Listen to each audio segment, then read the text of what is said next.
ဒိန်ရင်နဲ့ဆက်ဆံတဲ့ခွင့်ကိုပါကျွန်တော်ဘုရားခင်ပြန်ပေးတယ်ဗဒိန်ရင်ထဲမှာကျွန်တော်နေရတယ်ဒါဝိနဲ့ပဲဘုရားကဗဒိန်ရင်ပြုတာမဟုတ်ဘူးအာဗြဟံနဲ့ပဲဘုရားဗဒိန်ရင်ပြုတာမဟုတ်ဘူး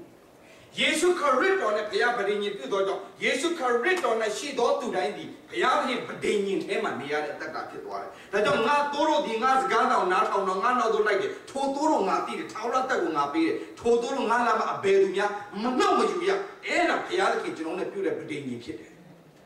ဒီနေ့ကျွန်တော်ဘုရားသခင်ထံသို့အစီအတမ်းမရှိပဲဝင်ရထွက်တဲ့အခွင့်ကိုယေရှုခရစ်တော်အပြင်ရတဲ့အရာပေါ်မှာကျွန်တော်ဝမ်းမြောက်ကိုရအတွက်ဒီနေ့နှုတ်ကပတ်တော်ကပြောနေခြင်းဖြစ်ပါတယ်ဒါကြောင့်ဝမ်းမြောက်ပါဘုရားသခင်နဲ့ဝမ်းမြောက်ပါဘုရားပြင်ဆင်ထားတဲ့အရာမှာကျွန်တော်ဝမ်းမြောက်ပါပြီးတော့မှဘာထပ်ပြောလ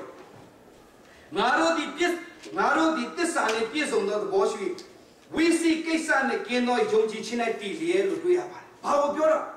ဘုရားသခင်ကကျွန်တော်တက်တာထဲမှာတလောက်ကြီးသောမှုကိုပြုခဲ့တော့နားလည်ပြီးတော့တဲ့ဘုရားသခင်ပေါ်မှာဘာမှတန်တရားမရှိဘဲနဲ့ယုံကြည်ခြင်းအပြည့်အဝနဲ့ဘုရားကိုစက္ကပ်ပါလို့ပြောနေခြင်းဖြစ်တယ်တခုခုဆိုရင်ကျွန်တော်တန်တရားလေးဖြစ်တတ်တယ်တခုခုဆိုရင်ဘုရားသခင်ကဒီအရာလေးမှလုံးမလုပ်ပေးနိုင်ပါမလားခိုးအရာလေးလုံးမလုပ်ပေးနိုင်ပါမလားဆိုရင်ချင်းတုံ့လုပ်ချင်းကြောက်ရွံ့ခြင်းနဲ့ဖြစ်တယ်။ဒါပေမဲ့ဘုရားရှင်ကပြောတယ်ဝိစီကိစ္စနဲ့ကင်းသောယုံကြည်ခြင်းလို့ပြောပါတယ်။ယုံကြည်ခြင်းနဲ့တည်ပါလို့ပြောတယ်။တည်လက်စိတ်နှလုံးကိုတန်ဝေကတရားနဲ့လွတ်အောင်ဖြန်းခြင်း။ဘုရားသခင်အပေါ်မှာဘာမှကျွန်တော်တန်တရားဖြစ်เสียလုံးဝမရှိပါနဲ့။ကိုယ်ကာယကိုလည်းကြည်တာရေဖြစ်စေကြောခြင်းရှိပြီးမှအထံတော်သို့တိုးဝင်ခြင်းကချကုန်အောင်ဘုရားသခင်ကျွန်တော်တို့ပြင်ဆင်ထားတဲ့အရာကိုကျွန်တော်သိပြီးအကောင်းဆုံးဘုရားခင်တော်တက်ရှင်ရအောင်ဒီနေ့ခုနအန်ဒီပြောတဲ့ခါမှာကျွန်တော်မြိတ်တော်ကြားအန်ဒီကနှလုံးသားထဲကနေပြောတဲ့အရာဖြစ်တော့ကြောင့်ဒီနေ့မှတ်ထားပါနှလုံးသားနဲ့ပြောသောစကားနှလုံးသားထဲကိုဝင်တယ်ဒါပေမဲ့အုံနောက်နဲ့ပြောတဲ့စကားသူများအုံနောက်ထဲပဲဝင်တယ်နောက်ပြင်ခဏထွက်တာနဲ့မိသွားတယ်အန်ဒီခုနပြောနေတာတကယ်နှလုံးသားနဲ့ပြောနေခြင်းဖြစ်တယ်ဘာဖြစ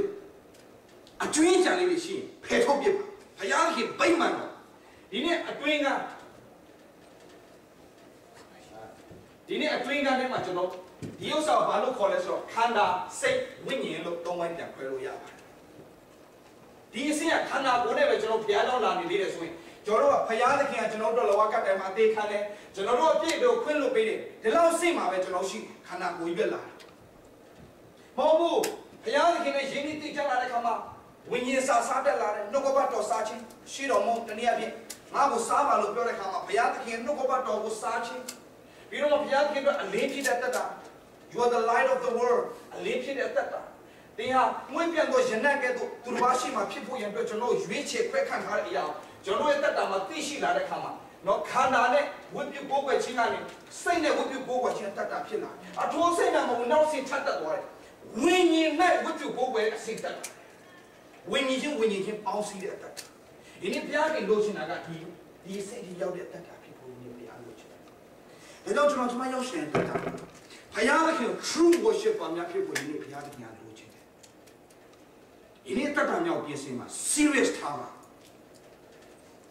ါကျွန်တော်ကျမ်းစာလေးတွေပြန်ပွဲလေးတွေလုပ်တယ်နောက်ထပ်လည်းကျမ်းစာပြန်ပွဲတွေအများကြီးကျွန်တော်ဆက်လုပ်မှာဖြစ်တယ်ဘုရားသခင်၌ပဲကျွန်တော်ပျော်တောင်းကျွန်တော်လုပ်ခြင်းဖြစ်တယ်ဘာဖြစ်လို့လဲပါဝင်ကြစက္ကန့်ကြဘုရား၌ပဲဝမ်းမြောက်ပါအချိန်တိုင်းကျွန်တော်ဒီလောကထွက်မှသူတွေပဲဘယ်ချိန်ထွက်မလဲကျွန်တော်မသိဘူးဘယ်ယာတိဥဒ္ဒဒဏ်တွေကလာတော့ဒုက္ခပေးလို့ကျွန်တော်မသိဘူးလောကကြီးဖောက်ပြန်ပျက်စီးလက်ရှိတယ်ကျွန်တော်ဘုရားသခင်နဲ့တည်တဲ့တတ်တာဖြစ်ဖို့လိုတယ်ကောင်းကင်နဲ့မြေကြီးကတော့တည်မှာမဟုတ်ဒါပေမဲ့ငါစကားတည်မယ်ဒါကြောင့်ဘုရားနှုတ်ကပတ်တော်မှာယက်တည်တတ်တဲ့အတ္တဖြစ်ဖို့ယနေ့ဘုရားသခင်ကလိုချင်တယ်ဒါကြောင့်နောင်ဝိညာဉ်နဲ့လည်းကောင်းဝိုးကွယ်တတ်တဲ့သူများဖြစ်ဖို့ယနေ့ဘုရားသခင်ကကျွန်တော်ခေါ်ထားလို့ရှိတယ်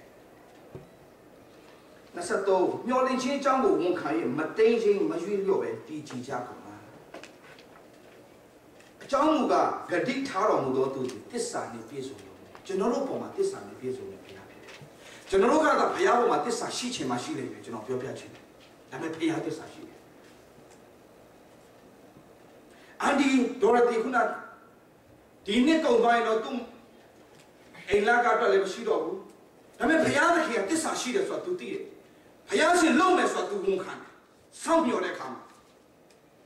ာဒီချက်ကအများဆုံးပဲထင်တယ်နော်ပေးတဲ့ချက်ထဲမှာဟုတ်လား ရားသခင်ပေးတဲ့ချက်ကြည့်မရတော့ဘူးလို့ပြောတဲ့အချိန်မှာဘုရားသခင်ကချက်ထောင်ကနမ်းမှာလာလိုက်တယ်ဂျေဇုတော်ရဒီနေ့ဘဲခင်စားဟာလေလုယာ